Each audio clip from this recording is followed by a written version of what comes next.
Welcome to the Fast Leader Podcast, where we uncover the leadership life hacks that help you to experience breakout performance faster and rocket to success. And now, here's your host, customer and employee engagement expert and certified emotional intelligence practitioner, Jim Rimbach. Call Center Coach develops and unites the next generation of call center leaders. Through our e-learning and community, individuals gain knowledge and skills in the 6 core competencies that is the blueprint that develops high-performing call center leaders. Successful supervisors do not just happen. So go to callcentercoach.com to learn more about enrollment and download your copy of the Supervisor Success Path ebook now. Okay, Fast Leader Legion, today I'm excited because we have somebody on the show today who is going to help us with something that is at the core of what we do in leading ourselves and others. Jack Modzelewski grew up in a Chicago suburb with his working class parents and 2 older brothers. His father worked in security for General Electric. His mother was a Polish immigrant and came to the U.S. before World War II. His parents wanted him to be a teacher, but Jack had larger ambitions when he graduated from the University of Illinois with a bachelor's degree in communications. Jack's early job experience started at age 11, first delivering newspapers and caddying, and then clerking in a wholesale goods business. As a teenager, he wanted to be a journalist like one of his older brothers. He worked as a reporter on his high school and his university newspapers, and also college summers for a local newspaper. After college, his first job was an account executive for a prestigious New York ad agency, founded by men who went on to serve as a governor and a U.S. senator, respectively. But Jack found the Mad Men world of advertising limiting.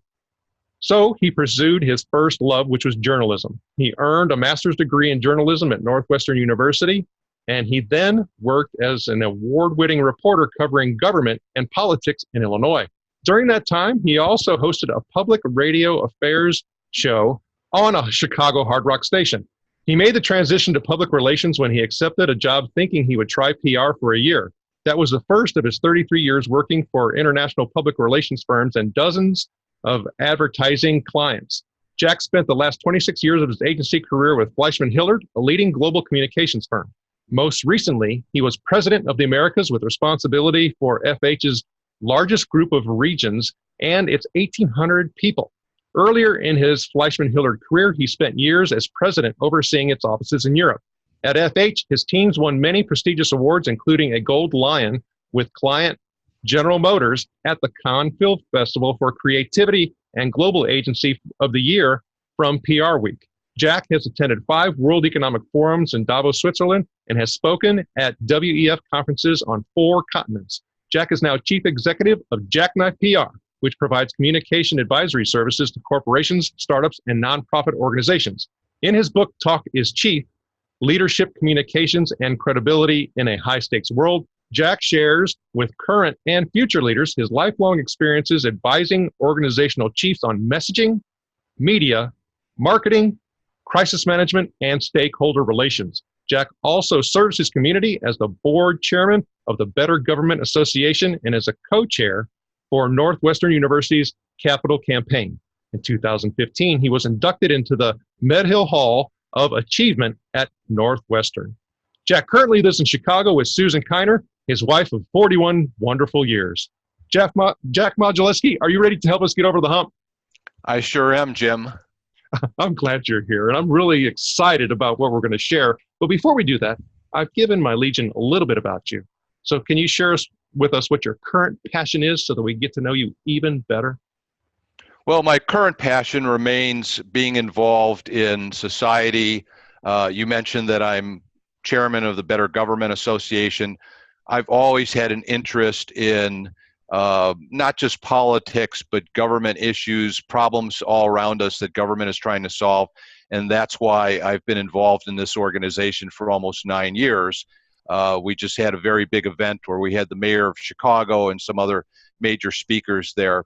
But in addition to that, I still love counseling clients of all kinds, especially startup and emerging organizations where communication and marketing is just so vital to their future. Well, and talking about vital, in the book, you mentioned something that, to me, I had to stop and really ponder that for quite a while. And you were mentioning how communication takes up as much as 90% of a leader's day. And even when you started talking about politics and the societal issues that we have to deal with, these are big problems. And communication and effective communication is at the core of all of that. But 90%, Jack? Well, think about it. So the average leader gets up in the morning, probably is tweeting, looking at emails, on the phone with colleagues, customers, key stakeholders. Throughout the day, they're in meetings where they're constantly communicating, or they're on the phone, or they have speaking engagements, or they're on television, or they're talking to people on Wall Street. So I don't think leaders really think in those terms, that 90% of their day is spent talking and communicating. And so when you think of it that way, you would probably say, to be most effective, to optimize that time every day, I should probably try to think about this a little bit more, be as prepared as I can, have the best people around me helping me with it, and I will probably, at the end of the day or at the end of the year, be a more effective communicator, driving performance in my organization. Well, even as you're saying that, I'm starting to think about, well, that's really at all levels of an organization. And even if Correct. I'm front line dealing with customers, I mean, that communication component, for some could even be higher than the 90%. Oh, certainly.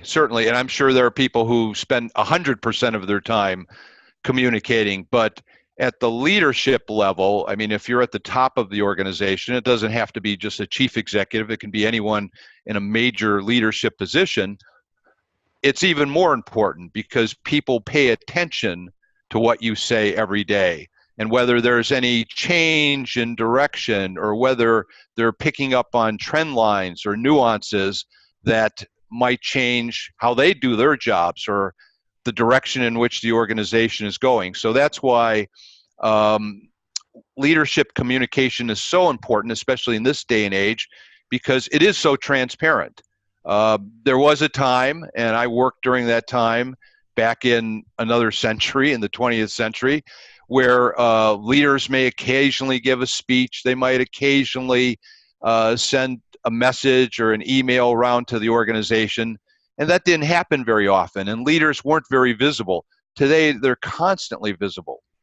Well, and even as you're talking about that, I mean, there's a couple things that stand out for me. And one being is that even when you start looking at people's resumes, for example, well, everybody will, say and self-disclose, that they're great communicators, both written, and verbal communications. However, that just can't be true. We know it's not true. So what are they missing in their own self-assessment? Well, it's always on the receiving end. So I think it's incumbent on people. I had to do this in my own career, and I still do, to ask the people that I'm communicating to, did I make my point? Did you understand what I was trying to communicate to you? What did you take away from it?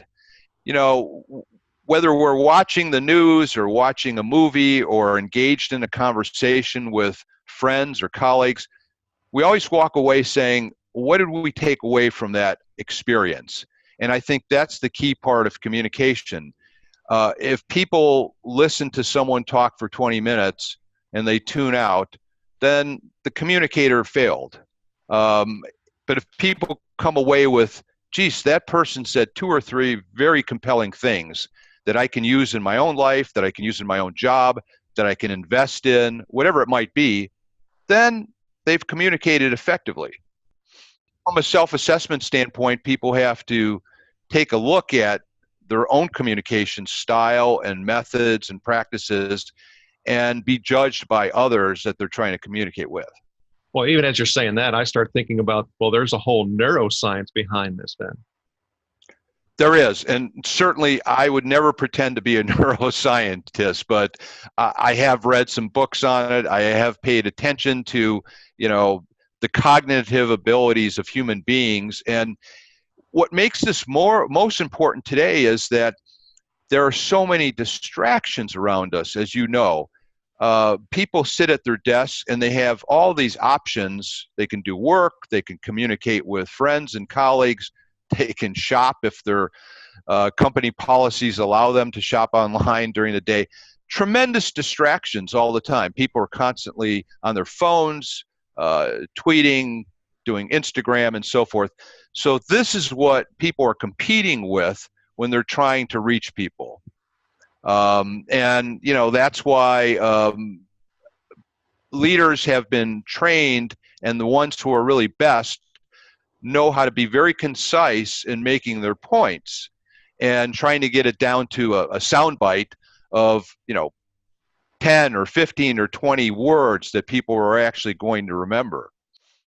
Well, as you were saying that too, there's something you mentioned before that I think is kind of a risk. And you talk about, risk in a lot of different ways in the book, but we talk about transparency, the need for transparency. However, transparency can often be a very, very slippery slope. So where are most leaders falling when it comes to transparency? I believe they have a problem with transparency, not because they're trying to mislead people or not give them the complete information, but sometimes there's a big disparity between what people on the outside of an organization think and know about that organization, or even inside the organization. And sometimes the leader is ahead, or sometimes the leader is aware of turbulence on the way or problems that only a small group of people know about. And obviously, maybe they're trying to solve these problems before they come public. But that's usually where they have transparency issues, where someone says, well, wait a second, how long did you know that we were going to have a major sales decline in the third quarter? Or how long have you known about this problem in one of our production plants where, we're going to have to shut down the plant and fix it or make changes, or those types of things, or that, we were about to lose a major contract with one of our customers. So I think in these times, people expect information very fresh right after things happen. And when there's a time gap, I think that's when people perceive and accuse leaders of saying, well, geez, you weren't transparent enough with us. So it's a big responsibility on leaders. Well, okay, so I think there's also yet another issue, because we've gotten into this whole attack first world. And when we have all these social connections, it's so easy to do that. And the whole fake news thing and all of those components.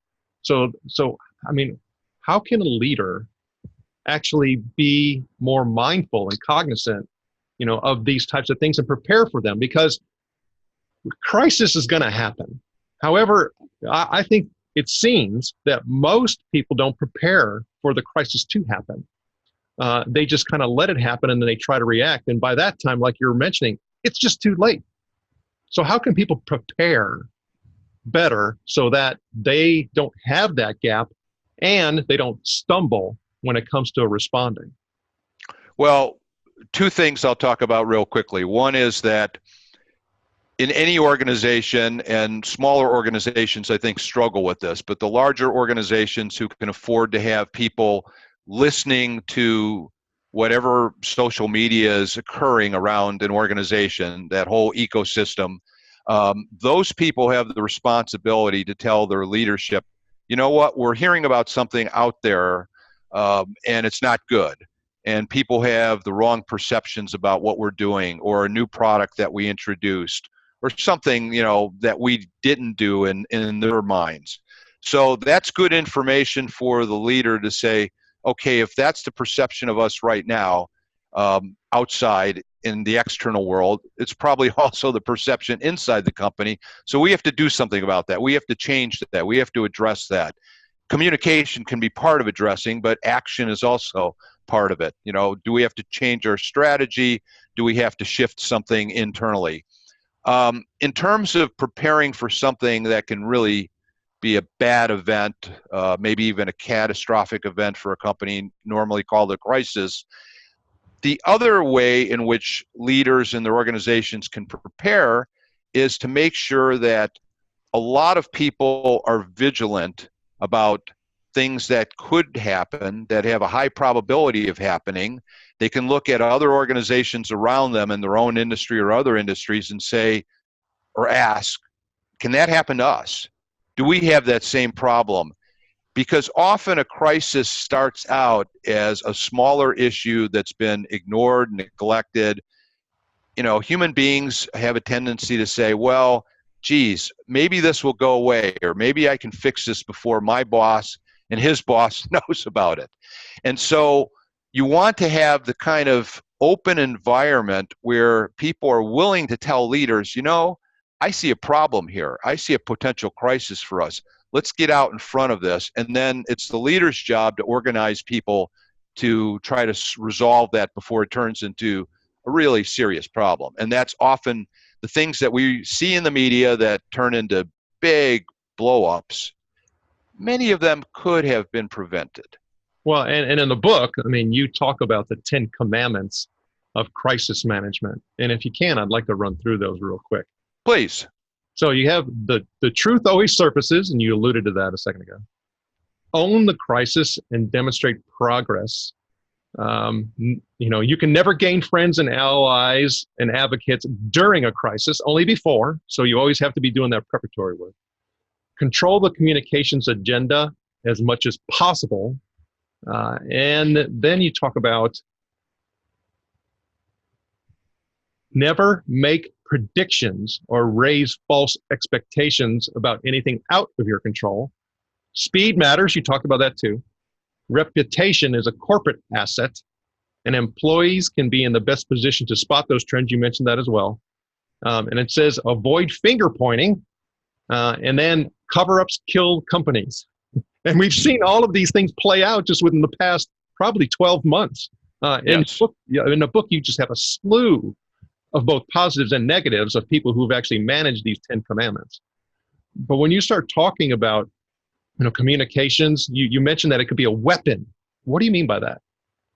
Well, communications is very powerful. And in this day and age, with all the platforms and all of the technology that organizations have at their availability, and the most sophisticated organizations today are very active in social media, both listening and talking to their many stakeholders. They're very active in television, in podcasts. They're just out there all the time. So many organizations have millions and millions of people paying attention to them. They may not just be employees and customers. They might be investors. They might just be interested parties out there, government officials and so forth. So talking to them on a daily basis or on a regular basis, in good times and bad times, I think becomes a very powerful asset for an organization, because organizations are often criticized for not communicating enough or not communicating the right things or not opening up lines of communications, as they say. And going back to one of my 10 commandments, it's absolutely true that if you think you can just sail along in life as a person or as an organization and think that once you get into your own crisis, you can suddenly rally people around you to your support when you haven't been doing that for years and years, you've got a big problem. You don't have those relationships in place. And that's why I think that the really sophisticated organizations out there, they could be global, they could be national, but they're constantly paying attention to communities. Okay, who do we need to have relationships with? How do we do that?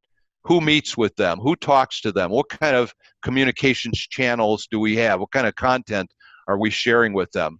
And I think they're the ones who stand to have a better experience if they actually get into a crisis situation where more people will give them the benefit of the doubt. They'll trust them.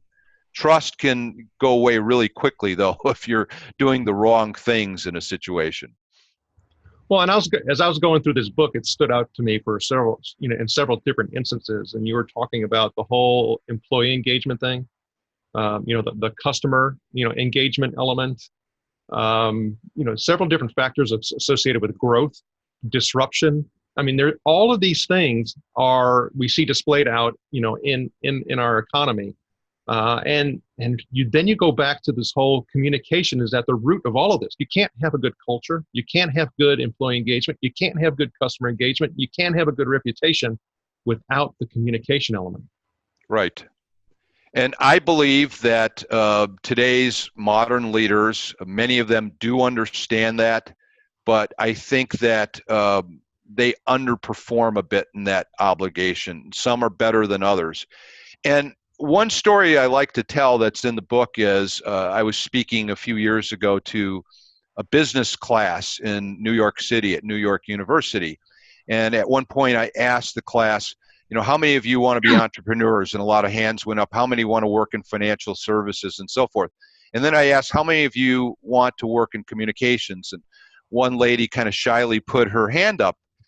And my answer was, you're all going to be in communications. You may not know that now, but no matter what you do in your career, in your profession, you're going to be communicating every day, and you better do it well. Now, business schools don't necessarily emphasize that. Some do more than others, but most haven't as part of their curricula.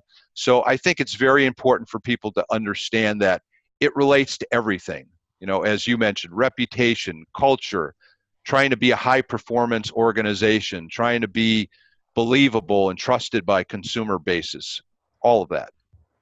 Well, in addition to what you were just saying right there, when I start thinking about the whole communication element, is that there's a very important element that we often see happens, and that is, and I've been talking about this a lot lately, is a disconnection between the head and the feet. So in other words, you have the very, very top of the organization. And by the time all of this stuff gets filtered down to the front line, it's very different intent, very different interpretation, and it's that old drill, and things start getting disconnected. So how can we ensure that the alignment takes place and gets filtered from the top all the way to the front line? Well, I think that's where modern communications tools come in, but then there's some old-fashioned methods as well. I mean, there was a time where they used to talk about cascading communications, where it would start at the top with the leadership, and then it would go down level by level, supervisor to employee, and so forth. And, there's a lot of theory that people trust their supervisors with information a lot more than they trust the CEO or the top of the company. Because those are the people who hire them, pay them, supervise them on a daily basis. But the best way to do this, and a lot of CEOs I think have perfected this, is really in two ways. One is the less personal way of talking to an organization at the same time, video streaming. So you have 40 locations all around the world. You try to deliver the same message, repeat it over and over, and make sure that the people on that particular streaming or town hall meeting or wherever are hearing it directly from you, and then they're hearing it directly from their supervisors. They're getting the same message, the same direction, the same information. Obviously, people add things to it. They nuance it. They'll say, well, the CEO might have said this, but our job is really to do that. That's always going to happen. But I think that is one way of doing it. The other way of doing it, frankly, is, and this relates really to culture, are leaders who do it by walking around their organizations and doing it in person. And that's really a time-consuming job, obviously, because that means that if you have many stores, many locations, you have a big corporate headquarters, you could be spending all your time doing that. But spending some of your time doing that is very useful and productive, because not only are you having a chance to meet with your people, but they're telling you things and they're offering insights to you that are very important to the organization, because they're hearing it from the front lines and you might not be. Yeah, I think that's, for me, you talk a lot about, really the emotional intelligence aspects of all of this. And you talk about empathizing with the customer, empathizing with the employee, empathizing with your audience. I mean, all of that is about really heightening your whole emotional intelligence and all of this. And so when you start going back to the whole neuroscience and all of that, while you claim, that you're not a neuroscientist, I see all of these elements coming into play. And so when you start looking at the pillars of communication, what would you say they are? Well, I would say number one, you have to have a mission and a purpose. So any new CEO, I think, has to revisit that, even in very successful companies. You know, is our mission very clear? Is our purpose really clear? And these days, there are high expectations on organizations, whether it's government, whether it's corporations, not-for-profits, from their constituents on what's their purpose and are they really delivering on it? And is it the right purpose? So I think that's one, being very clear in defining what's the mission, why does this organization exist in the first place, even though maybe it's been around for 100 years or even longer. And then it's what do we want our people to really do for the people that we're trying to serve out there? And making sure that we can equip them not only with the right communications, but the right tools and the right actions and the right products and so forth to really do their jobs to the best of their ability and serve the communities that they're trying to serve. So I think that's another pillar of the communications platform.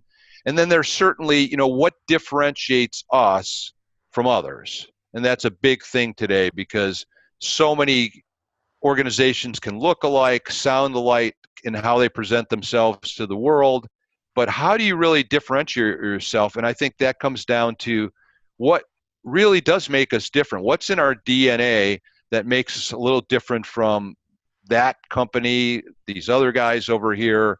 And that's something that I think a lot of organizations struggle with, really trying to find those key points of differentiation.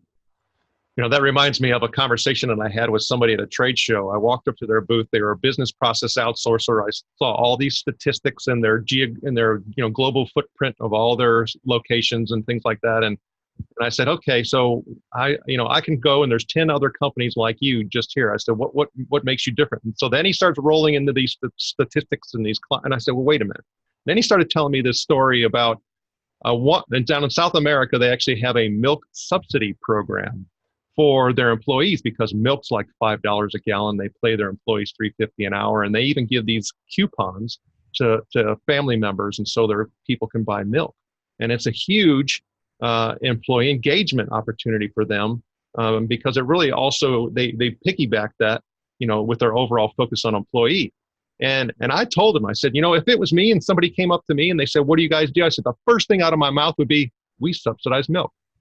He goes, what? He goes, what? I said, that's your differentiator. I said, otherwise, you're just like the other 10 that are sitting up here. And he goes, well, I thought about that, and my boss told me I shouldn't say that. You squash an opportunity. Right. Well, and the other part of that is sometimes you have to dig deep in the organization to keep finding data points that bolster your story of why you're different. But again, it's in the eyes of the customer or it's the eyes of the stakeholder who will actually say, you know what, based on what you've told me and the picture that you've given me of your organization, you are a little different. And I'm willing to buy more of your product, or I'm willing to be more passionate about being one of your loyal customers. So it's a constant struggle. It depends heavily on research. It depends a lot on a term that you used about emotional intelligence, compassion, not only from the leader, but from the organization. And the leader can set the tone. But if the leader says, look, it's our job to find out, not to just sell products to people, invent them and innovate them and improve them. What do they really need? What do we really need? And that requires a lot of research. And I think some of the best companies out there, especially consumer companies, have said, we literally almost have to live in their homes and see how they use our products or what they need or what's frustrating them. And then we can finally understand and be empathetic about how can we serve them better. Well, definitely that whole ethnographic study area is booming when you start talking about customer experience. But and that's a whole nother episode. But when you start looking at the things associated with this communication at the core, man, we need a whole lot of focus and inspiration. And one of the things that we look at on the show are quotes. And your book is just full of them from global leaders, both in the public and private sector. But when you start talking about a quote that inspires you, do you have one or two that you can share? Gosh, there's so many, but I've been a big fan of Winston Churchill. So many of the things that Winston Churchill has said about leadership and about trying to use communication to get people to do something, whether it's fight a war or change the economy in 20th century Britain, was really important. Another quote in the book that really stood out for me was Jack Welch, who is a very respected business leader and has been a business coach ever since he gave up being CEO of General Electric. He said, you can't repeat things enough in your organizations for them to stick. I think he might have said you have to repeat things 1,000 times. And repetition does matter a lot in communication. That's probably why during election time, you see the same commercial 17 times in an hour for those who can afford to put those commercials on air, because there is a cognitive theory that people have to see a message 7, 10 times before it really starts to stick in their brains. So I think that was a very good quote. And the truth is, I lead many of my chapters with quotes from people that I thought were compelling to those specific topics, whether it was culture, whether it was being part of the narrativity of a company, whether it was how to offset risks and deal with crises and so forth.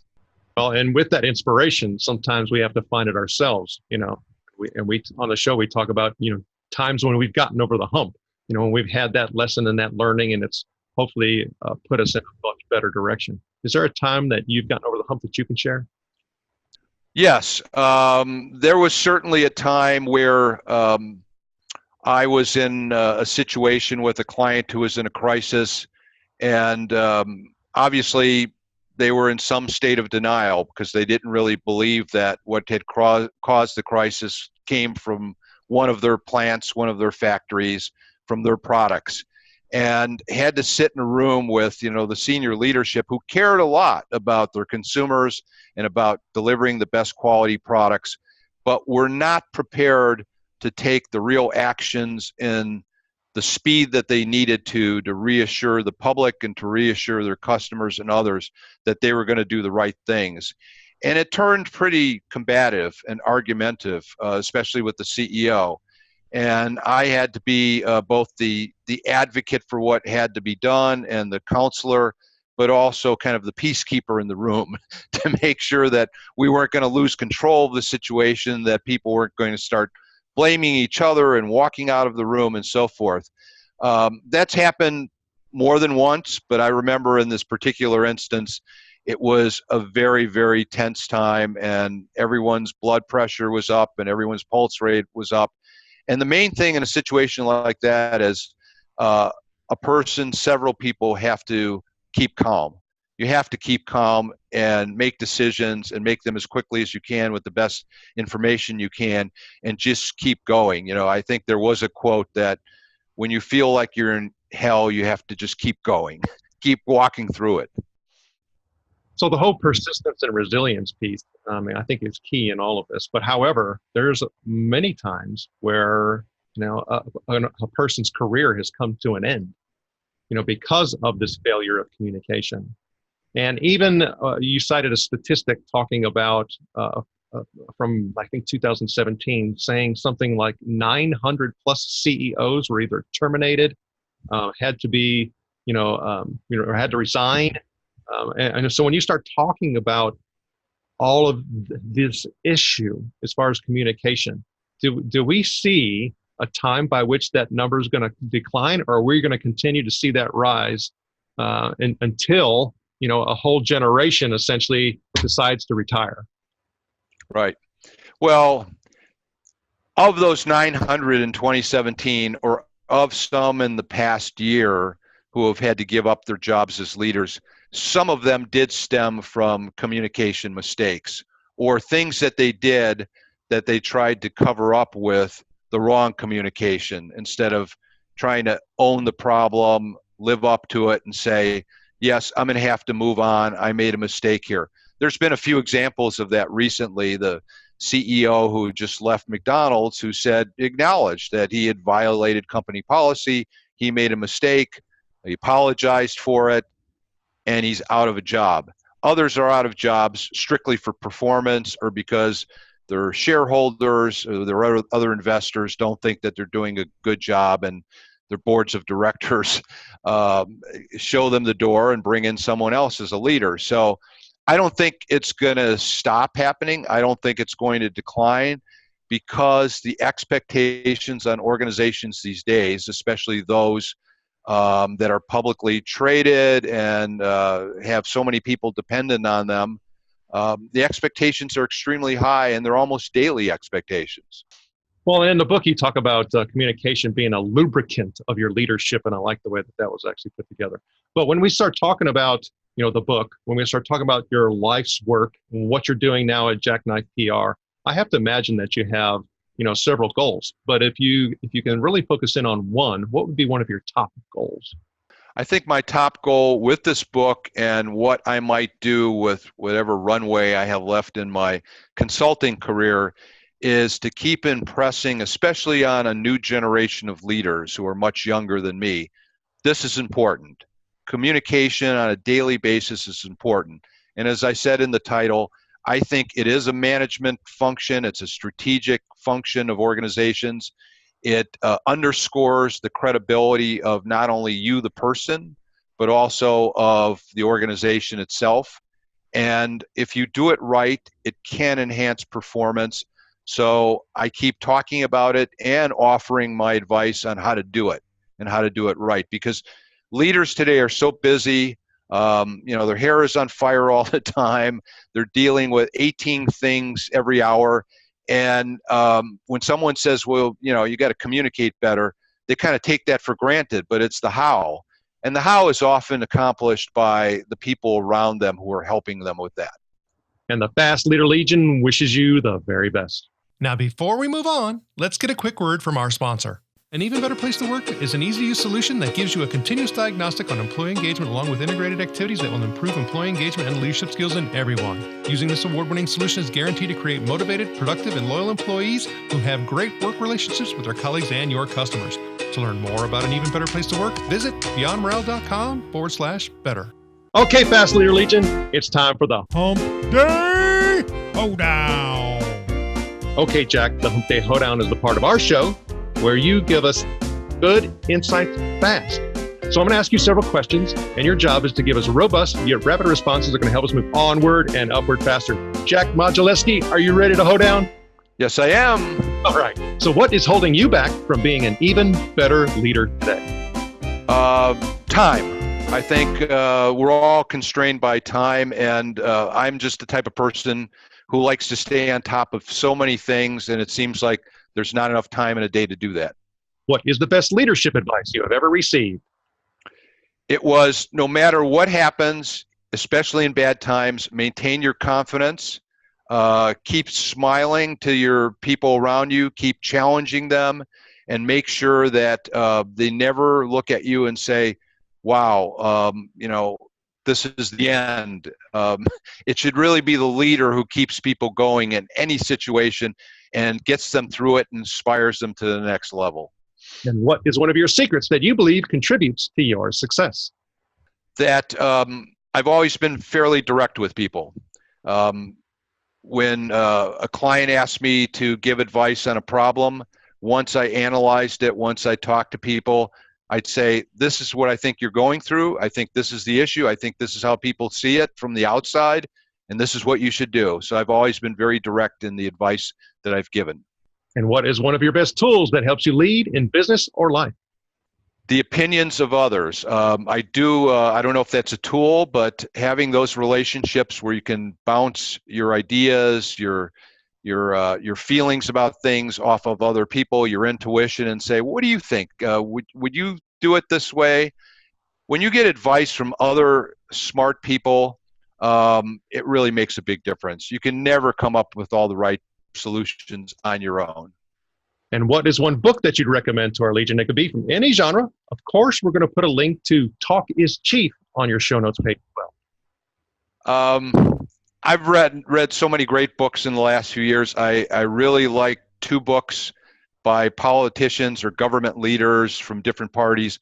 One was Worthy Fights by Leon Panetta, who is a hero of mine, and one was by John Kasich, a Republican and a longtime governor and congressman, his book, Two Paths, because they weren't just about government and politics. They were about leadership and a lot about communication and motivating people.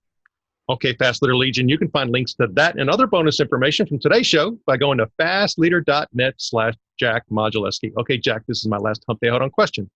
Imagine you were given the opportunity to go back to the age of 25, and you have the knowledge and skills that you have now, and you can take them back with you, but you can't take it all. You can only take one. So what skill or piece of knowledge would you take back with you, and why? If I went back to being 25, the one skill I would take is to talk to people who are much older and wiser than me and take their advice very seriously and compile that and use that as part of my own world vision and my compass. Jack, I had fun with you today. How do people get in touch with you? They can do it by going to Jack at jackknifepr.com or just my website, jackknifepr.com.